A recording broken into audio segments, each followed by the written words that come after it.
Bună ziua, dragii mei, și bine ați venit la rubrica Adevăruri uimitoare. Astăzi vom face secțiunea Știai că, în care vă voi prezenta 10 curiozități despre anatomia corpului uman. Corpul uman continuă să fie o adevărată enigmă.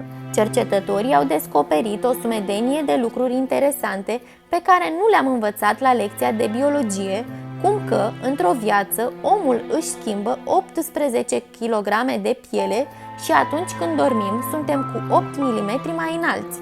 Vă voi prezenta mai jos 10 curiozități mai puțin cunoscute despre anatomia corpului uman. Atunci când dormi, corpul tău crește cu aproximativ 8 mm, iar dimineața revine la poziția inițială. Aceasta este dovada faptului că, atunci când ne trezim, cartilajele sunt urtite ca niște bureți de forță gravitațională, când dormim însă, acestea se dilată. De-a lungul unei vieți, o persoană își petrece 6 ani visând. Cel mai mare organ al corpului este pielea. O persoană adultă are aproximativ 1,9 metri pătrați de piele care se regenerează în mod continuu. În timpul vieții, un om schimbă în jur de 18 kg de piele. Corpul omenesc eliberează în 30 de minute suficientă căldură încât ai putea să încălzești 1 litru de apă.